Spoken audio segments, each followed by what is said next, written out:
la semaine dernière, j'ai introduit. Non, je vais faire passer les diapos des champs. Ok. J'ai introduit le prochain sujet sur lequel nous allons nous pencher.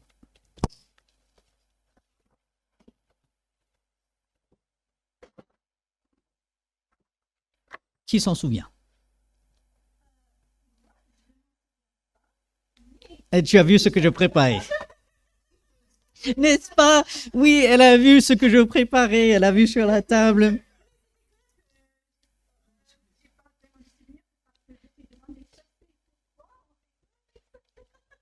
Et oui. Alors, je vais afficher quelque chose ici. Alors, est-ce que c'est un peu visible? Un peu. Un peu.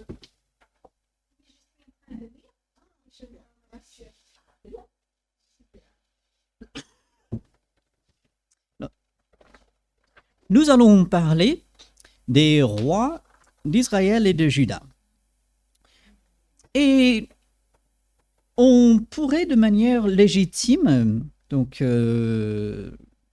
voilà, c'est cette chronologie. Donc c'est, on va dire, la version vraiment simplifiée que vous voyez là projetée sur le mur. Un peu plus de détails avec aussi les prophètes que vous voyez un peu là au milieu. Euh, donc il y aura beaucoup de choses à voir. On va prendre du temps. Ça nous prendra sûrement quelques mois pour tout voir.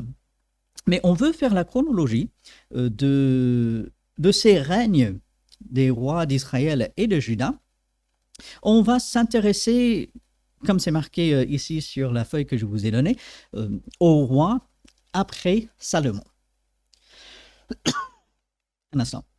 Donc, après Salomon, il y a le schisme, il y a le partage, et c'est là où on commencera à parler du roi de Juda, le royaume du sud. Et on peut penser dans son esprit au royaume du sud, et au royaume d'Israël, au royaume du nord, et ce qui s'ensuit. Donc, voilà, je vais encore faire quelques remarques, mais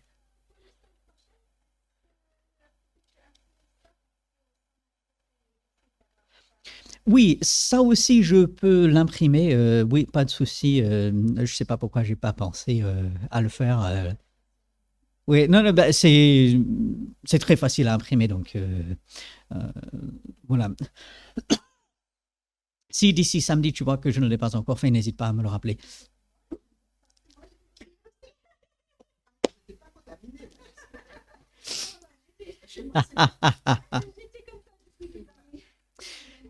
Donc voilà, on voit avoir cette chronologie nous permet d'avoir une vue d'ensemble, cette vue globale que nous n'avons pas forcément lorsque nous lisons les deux livres des rois, lorsque nous lisons même les deux livres de Samuel, parce que c'est vraiment là où ça commence, et ensuite les deux livres des chroniques. Alors, ce matin, on est encore un peu dans l'introduction, donc on ne rentrera pas dans beaucoup de détails, mais il y a quand même plusieurs choses à relever. Si vous prenez votre feuille que je vous ai donnée, vous voyez qu'en haut, bien sûr, les rois d'Israël et de Juda après le schisme, et vous avez en tête de liste Saül, et lui, il a régné 40 ans. La Bible nous le dit. David, ensuite, il a régné 40 ans. Et puis Salomon, lui aussi, il a régné 40 ans. C'est intéressant, cette idée de 40, que ce soit 40 ans ici ou même 40 jours, revient de temps en temps dans l'Ancien Testament. Et ensuite, Jésus, lui, il a été dans le désert avant le début de son ministère public pendant 40 jours avant d'être tenté par le diable. Je ne sais pas exactement ce que cela veut dire. Donc, moi, je m'attache à l'interprétation littérale des chiffres la plupart du temps. Et donc, moi, je suis convaincu que Saül, David, Salomon, tous les trois, ils ont régné pendant 40 ans. Mais pourquoi est-ce que Dieu a permis que voilà, ce soit vraiment 40 ans, pas voilà, pas moins, pas plus. Peut-être certaines choses un peu à creuser là. Euh, mais il ne faut pas aller trop loin non plus, parce que certains, en voulant aller trop loin, ont vu des choses qui en fait n'étaient pas là. Ils ont inventé et tout. Donc, mais c'est un détail intéressant à relever. Euh, alors, nous disons que Saül est vraiment le premier roi d'Israël.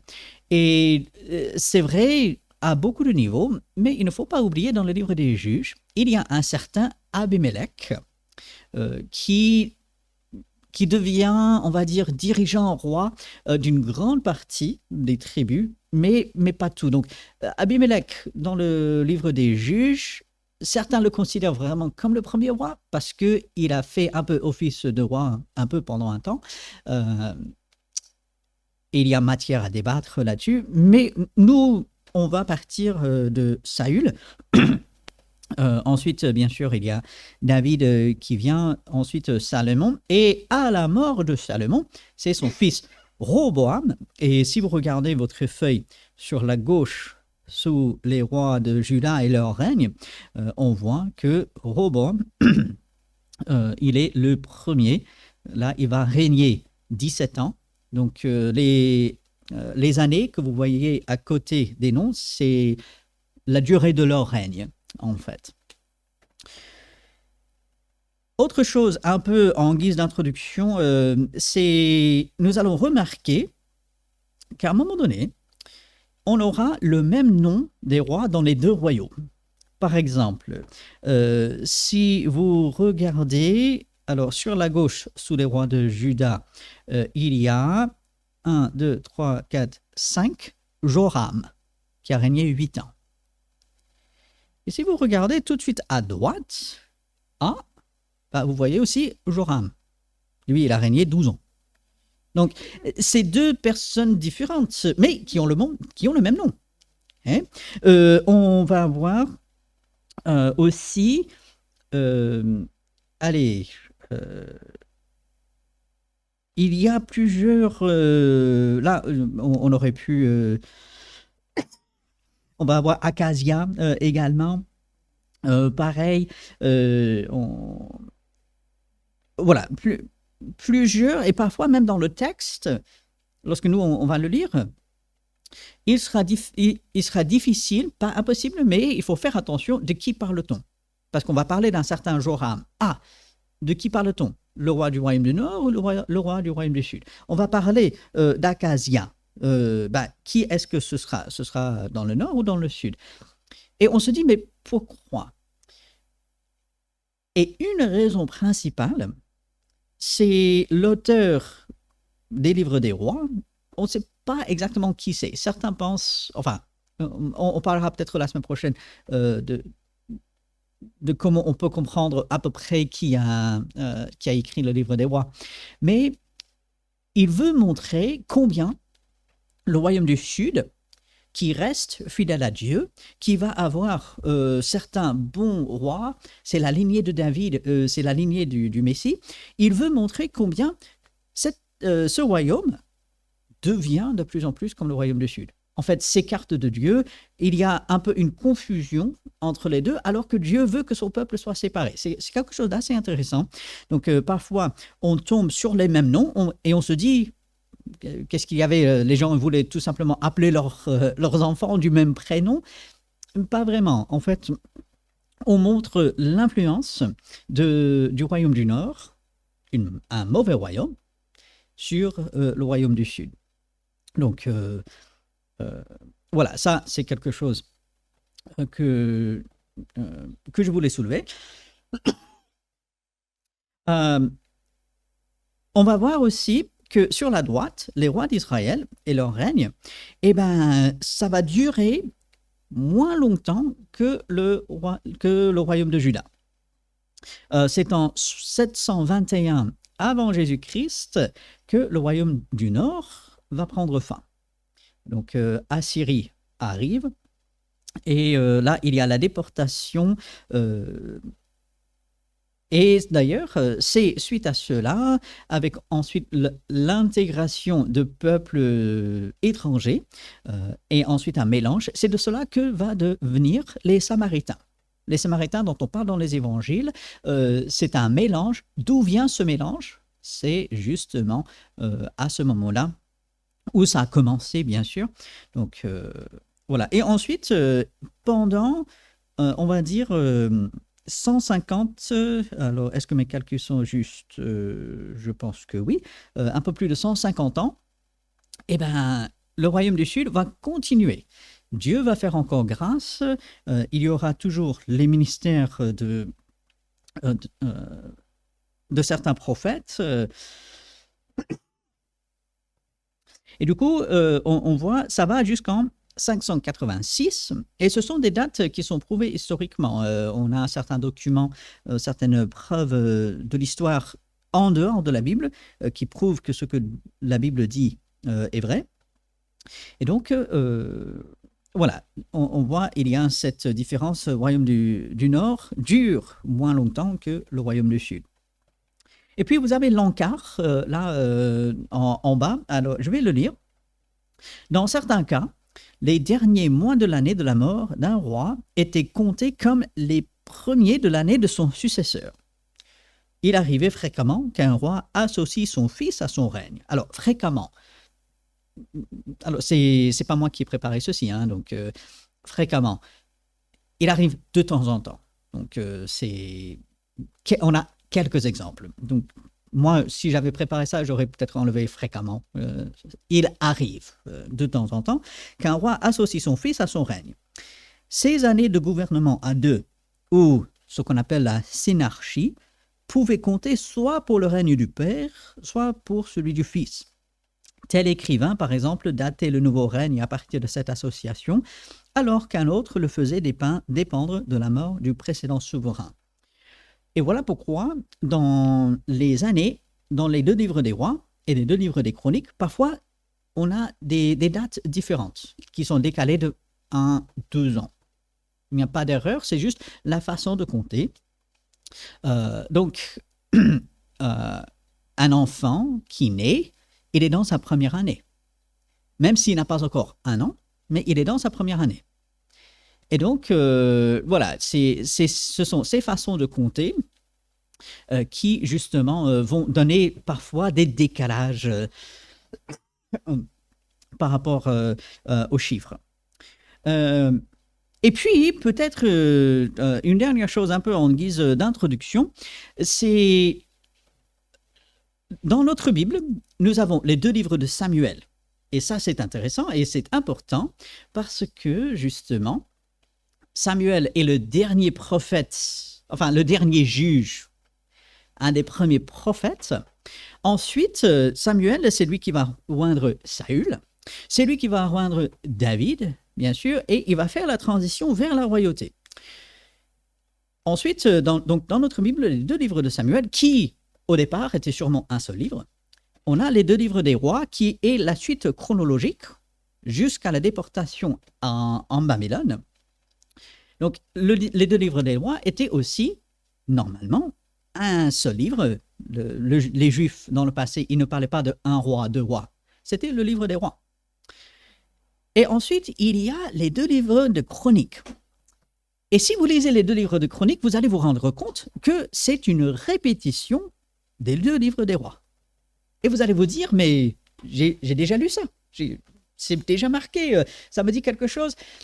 Oui, parce qu'il y a un but différent, un autre auteur humain pour les livres des chroniques et les livres des rois. Et le but, il était différent. Aussi, le moment où cela a été écrit, sûrement différent. Les deux livres des rois, écrits peut-être avant la captivité en Babylone, et les deux livres des chroniques, après. Alors ça, on va voir.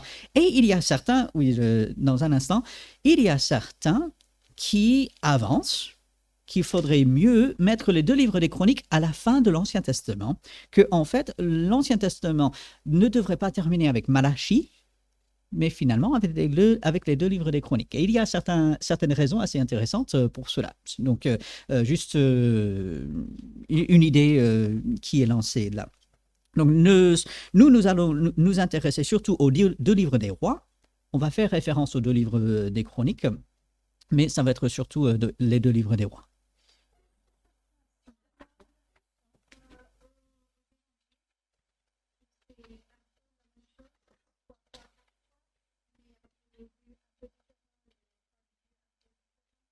Oui, oui, c'est ça. Voilà, les deux livres des rois, il y a un but ou certains objectifs principaux. Et avec les deux livres des chroniques, on a légèrement autre chose, avec les mêmes détails, bien sûr.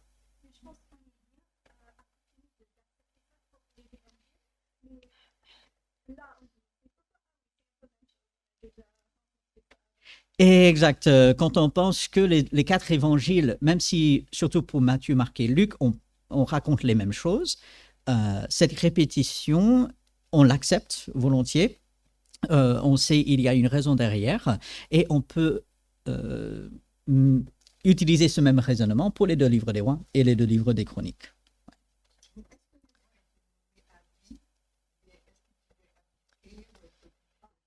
Alors, c'est une bonne question. Les rois étaient nommés à vie. Euh, Juste très vite fait, je n'ai pas le souvenir d'un roi qui a abnégué, voilà. Alors, voilà, il arrivait de temps en temps qu'il cède la place à son fils. Et voilà pourquoi nous allons parler de dynastie aussi. Donc, on va parler de dynastie de père en fils. D'ailleurs, Roboam, si vous regardez,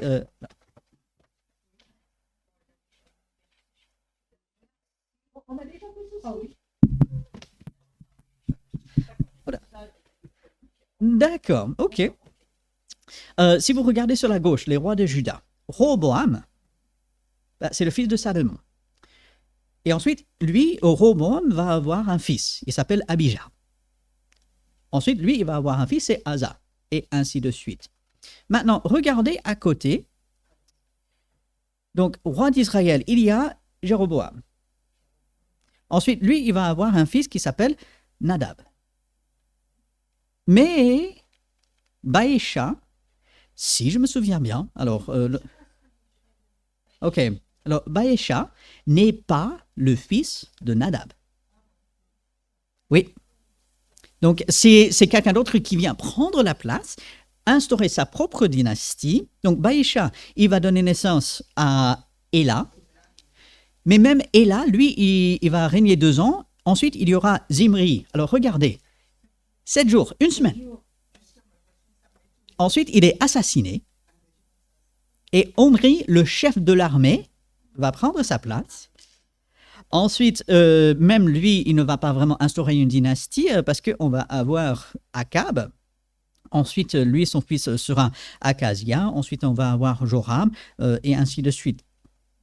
Euh, du coup, voilà. Et puis, si vous regardez vers la fin de la liste, il y a Jéroboam 2, après Joas, sur la droite. Et donc, on a Jéroboam 2 qui a régné 41 ans. Et on l'appelle Jéroboam 2 pour le distinguer de celui qui a régné au début en Israël.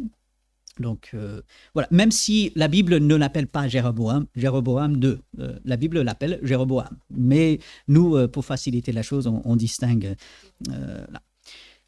Euh, donc, comme j'ai dit, cette vue d'ensemble que nous n'avons pas forcément en lisant des livres des rois d'un bout à l'autre. Et parfois, on peut se perdre un peu dans les dates. Et puis, il est intéressant de voir où se situent les prophètes, parce que on a les deux livres des rois, ensuite on a les deux livres des chroniques, Esdras, Néhémie, Esther, Job, les psaumes, les livres des proverbes, le livre des proverbes, pardon, Ecclésiaste, Cantique des Cantiques, avant d'arriver à Ésaïe. Or, regardez, Ésaïe, lui, il va avoir son ministère euh, au moment de Jotam, d'Akaz, d'Ézéchias, il est là sur la gauche. Donc, on lit les deux livres des rois, et puis bien plus loin, il y a le livre d'Ésaïe. Mais en fait, il faut savoir que Ésaïe, il faut le placer dans son contexte pendant l'époque de ces règnes de ces rois. Donc voilà. Ensuite, on va de nouveau se tourner un peu vers le tableau que je vais imprimer pour la semaine prochaine. Je suis désolé de ne pas l'avoir imprimé. Mais c'est un peu la même chose que ce que vous avez sur votre feuille, mais présenté légèrement différent. Donc, on a cette première partie, la monarchie unifiée, c'est ce que vous avez en haut. Ensuite, la division, et on voit bien que le royaume d'Israël s'arrête avant le royaume de Juda. Donc, royaume d'Israël, dites-vous royaume du Nord, d'accord? Et royaume de Juda, royaume du Sud. Alors, ici, prise de Jérusalem 587, en fait, 587, 586. Donc, voilà, à une année près. Et puis, nous avons les Assyriens. Alors, attention, il faudra faire la distinction entre Assyrie et la Syrie. D'accord? Donc, on a la Syrie et la Syrie. D'accord? Ensuite, on a les autres nations dont on parle, par exemple, dans le livre de Daniel. Lui, quand il va parler des Perses, quand il va parler des Mèdes, quand il va parler de Cyrus, tout cela. Ensuite, historiquement, on a Alexandre le Grand. Et ensuite, on va jusqu'à Rome, en fait. Et puis, après, plus loin, on arrive à Jésus-Christ. Du coup, c'est vers ça que nous allons. Alors, maintenant, je veux terminer avec cette question. Et alors? Mais vraiment, et alors? La Bible consacre des chapitres et des chapitres, des livres entiers à cette question des rois, leur règne, le bien qu'ils font pour certains, comme Ézéchias, comme pour Jotham, Joas, le mal qu'ils vont faire, comme par exemple Manassé, le mal de certains rois qui vont aller jusqu'à, tenez-vous bien, sacrifier leurs propres enfants à de faux dieux. C'est horrible. À quoi bon consacrer des chapitres, une bonne partie de l'Ancien Testament à cette question des rois et tout? Plusieurs raisons, très rapidement, que nous allons développer dans la suite. Le premier, c'est qu'aucun roi n'est parfait. Le peuple réclamait un roi et Dieu leur a dit, d'accord, vous voulez un roi? Oui, on va voir comment ça se passe. Et on voit Saül, pas un bon roi, David, un homme selon le cœur de Dieu, bien sûr, mais avec ses travers. Salomon, l'homme le plus sage, et pourtant, à la fin de sa vie, il se laisse détourner par toutes ces femmes de Dieu. Et ainsi de suite, jusqu'à la fin de l'Ancien Testament, les rois humains ne suffisent pas. Et ça, Dieu voulait montrer à son peuple qu'il fallait attendre un meilleur roi. Et ce meilleur roi, c'est Jésus-Christ, bien sûr, le roi des rois. Donc, les hommes font tous leurs efforts, mais ils n'y arrivent pas. Il y a toujours quelque chose qui cloche. Et voilà pourquoi on a besoin de Dieu. Et puis, deuxième chose qu'il faut retenir, c'est que Dieu va préserver son peuple. À un moment donné, alors si vous prenez, alors je vais donner les feuilles à ceux qui viennent d'arriver dans un instant, dans le royaume d'Israël, les rois de Juda, sur la gauche, alors vous avez, donc, ça commence avec Roboam, Abijah, Asa, Josaphat, Joram, Akazia, et ensuite Athalie. La seule femme qu'on va avoir dans cette liste. Et à un enfant près, elle va exterminer toute la lignée de David. Elle va mettre à mort tous les enfants, sauf un qui sera caché, qui sera le suivant roi, donc Joas. Donc sa nourrice le prend, le cache dans le temple. Mais la lignée de David a failli s'éteindre. Et si la lignée de David s'éteigne, les promesses de Dieu, on en fait quoi? Parce que Dieu a dit, un fils sera sur le trône. Et donc on voit, Dieu tient ses promesses. Dieu garde son peuple, même si ça semble comme tout est perdu. Et donc, voilà on va dire, quelques grandes idées qu'on va garder à l'esprit, alors qu'on va parler dates, on va parler toutes sortes de choses, mais gardez ceci à l'esprit, Dieu, il garde et il préserve son peuple, et que Jésus, bien sûr, étant Dieu, il est le roi par excellence, il a le droit de régner dans notre vie, il doit effectivement diriger toute notre vie pour sa gloire. Et donc, voilà, pendant un certain temps, sûrement plusieurs mois, on va s'intéresser de plus près à cette époque des rois d'Israël et de Juda. Mais maintenant, nous allons prier. Et comme j'ai dit, pour la semaine prochaine, je vais imprimer ceci. Donc, j'aurais dû, c'est vrai. Donc, ça, vous l'aurez entre les mains. Et je vais distribuer cette feuille que nous avons examinée brièvement. N'hésitez pas, dans la semaine, regardez cela, lisez dans les livres des rois. Et Dieu voulant, la semaine prochaine, on sera ensemble de nouveau pour cela. Nous allons prier et ensuite nous aurons quelques minutes pour pouvoir nous lever, nous préparer pour le culte tout à l'heure. Oui, Seigneur, nous te louons que tu gardes ton peuple, tu préserves, que c'est ton plan qui s'accomplit. Merci que tu es le roi parfait, le roi par excellence, celui qui règne, celui qui est tout-puissant. Nous te disons merci, Seigneur. Aide-nous à comprendre ces choses, dirige-nous dans ta parole toujours, donne-nous sagesse, Seigneur, et que le tout soit fait pour ton honneur et pour ta gloire. En ton nom. Amen.